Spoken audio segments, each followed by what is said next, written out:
Hi guys, this is Chem100 and these are the closure notes number 1. This is part 2 and what we're talking about is the moles to moles calculations.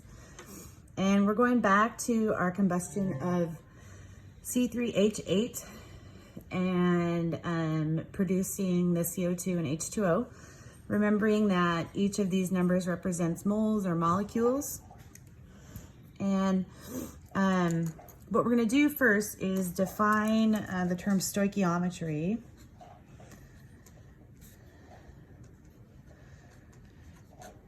And that is just using the amount of one substance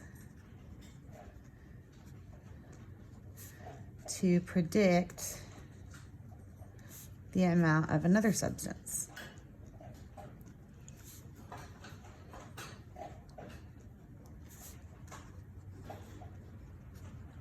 And that comes from a balanced equation.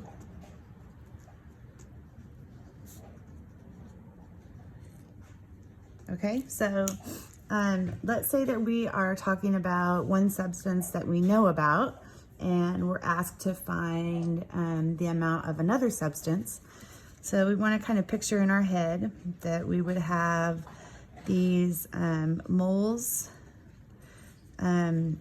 of a substance that we know about. So we'll call that the moles known. And we want to get to the amount of another substance. So we're going to call that the moles of the unknown. Okay, so we have what we know about and what we don't know about. And we have to take a step in between them. And in order for us to go between the moles of the known substance and the moles of the unknown substance, what we're going to use is a mole ratio, like what we talked about in part 1. And it's a multiplying factor. And we always do the mole ratio written like an equivalence. And what we're going to have is the coefficient of the known substance on the bottom. And on top is going to go the coefficient of the unknown substance. Okay, so let's put this into practice with an example. I'm going to change colors just for fun here. Let's say that we're talking about still about this same equation, and we're asked for how many moles of O2 are needed to completely react with, we'll say 12.5 moles of C3H8.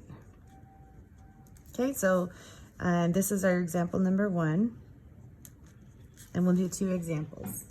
So we want to first identify what's our known substance, and that's always going to be the substance that we're given the information about. That's the C3H8 in this case. So we're going to write down 12.5 moles of C3H8.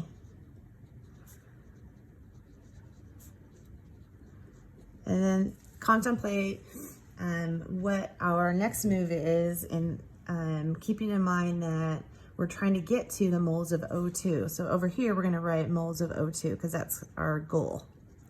And in between them, so here's our moles of known, here's our moles of unknown.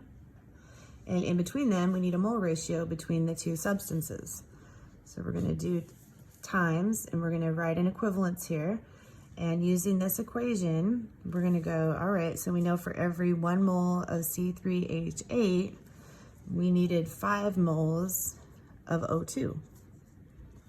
And this is, again, same thing. You cancel your units. This is moles. And we'll do 12.5 times 5. And we'll get 62.5 moles of O2 as our answer. And this type of a calculation is called a moles to moles calculation. because we started with moles and we ended with moles. So that's a moles to moles calculation. And I'm going to do another example that's also a moles to moles calculation. And we'll do calculate the moles of CO2 created when we'll say 13.6 moles of O2 are used up. And remember that we're always going back to this combustion reaction just for ease of teaching. It's not always going to be this type of reaction, but or it's not always going to be this reaction. It can be different types of reactions. Okay, so we want to identify what we know. We know 13.6 moles of O2. So we're going to start over here with that, 13.6 moles of O2. And we're trying to get to the moles of CO2. And so we are going to write an equivalence with the O2 on the bottom, because that's what we're given. And then on the tops, because that's the known. And then on the top is going to go the unknown. So we're going to have 3 CO2 moles.